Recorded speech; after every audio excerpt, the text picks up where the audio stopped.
जय हिंद दोस्तों, मैं नवीन शर्मा आप सभी का स्वागत करता हूं। आशा करता हूं आप सब एकदम अच्छे हैं, एकदम बेहतरीन हैं। सारे प्यारे बच्चे एक बार बताएंगे आप सब कैसे हैं। उम्मीद करूंगा कि आप सब बहुत अच्छे होंगे, सारी बहन बहुत अच्छी होंगी। और हम लोग पढ़ रहे थे प्यारे दोस्त आपका दिल्ली सल्तनत को। तो दिल्ली सल्तनत में हम लोग पढ़ रहे थे अलाउद्दीन खिलजी। एक बार कमेंट सेक्शन में सारे दोस्त बताएं अलाउद्दीन खिलजी का शासनकाल कब से कब तक रहा। तो हम आगे की क्लास को बढ़ाते हैं और आगे कंटिन्यू करते हैं। ठीक है, तो दिल्ली सल्तनत की इस क्लास को आगे पढ़ेंगे। तो मैंने कहा अलाउद्दीन खिलजी किस तरह से गद्दी पर बैठा, अपने चाचा जलालुद्दीन खिलजी को उसने किस तरह से मारा, ये कहानी मैंने आपको बताई। उससे आगे बढ़ते हैं। उत्तर भारत पर विजय, यानी कि जो नॉर्थ इंडिया है उस पर अलाउद्दीन खिलजी ने किस प्रकार से विजय प्राप्त की। आज ऊपर की स्लाइड बताएंगे। ऊपर की आज दिख रही होगी ना स्लाइड, आज तो गायब नहीं होगी ना। देख के बताओ, आज लाइट सही है ना, ऊपर की स्लाइड दिख रही है ना साफ। ये बता देना एक बार थम्स अप करके, है ना। फिर शुरू करते हैं, ठीक है, आगे आएंगे। तो सबसे पहले मैंने कहा कि उसने उत्तर भारत को जीता और उसके बाद दक्षिण में जाएगा। उत्तर भारत से मतलब नॉर्थ इंडिया की तरफ, इस हिस्से पर पहले टारगेट करता है दिल्ली में बैठ के। तो सबसे पहले गुजरात आया। गुजरात अभियान कब किया उसने? 1297 में चला, 1298 खत्म हुआ। राजा कर्णदेव को हराया। राजा कर्णदेव जो आपका बघेल वंश के शासक थे। बघेल वंश किससे संबंध था इनका? बघेल वंश से संबंध था इनका।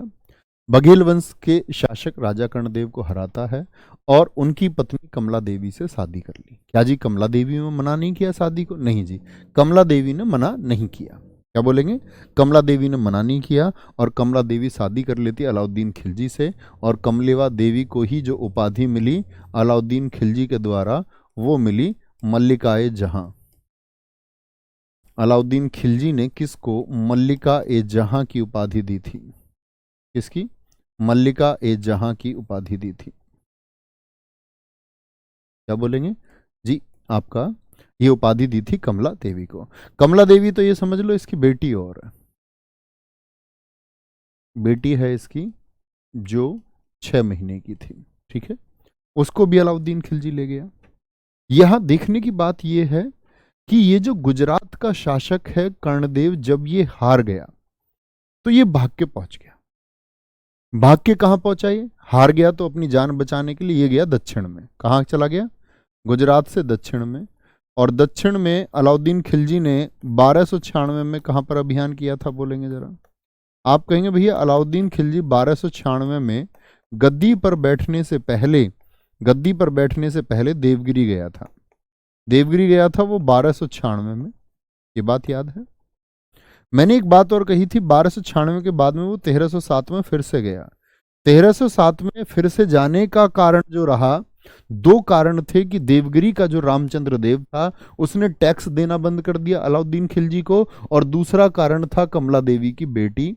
इस कमला देवी को अपनी बेटी की कभी याद नहीं आई और अपनी बेटी को ये 10 साल बाद याद करती है और कहती है मुझे मेरी बेटी चाहिए।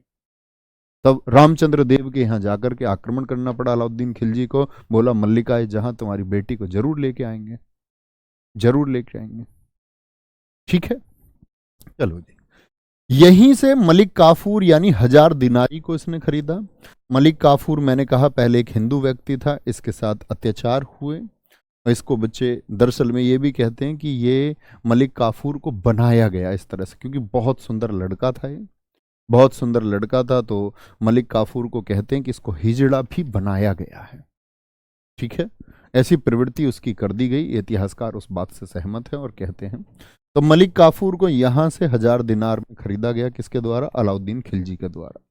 तो गुजरात जीत लिया। गुजरात के बाद राजस्थान आएगा। क्या बोलेंगे? गुजरात के बाद में राजस्थान आएगा। रणथंबोर का अभियान कब किया? 1301 में। यहां रणथंबोर में शासक कौन है? हमीर चौहान। हमीर चौहान, इनकी पत्नी का नाम था रंगदेवी और रंगदेवी ने जौहर कर लिया। सारी की सारी पत्नी, क्या बोलेंगे, आपका कमला देवी के जैसी नहीं होती। सारी पत्नियां क्या धन की ख्वाहिश नहीं रखती। सारी पत्नियां ये नहीं सोचती कि दिल्ली का राजा कौन है।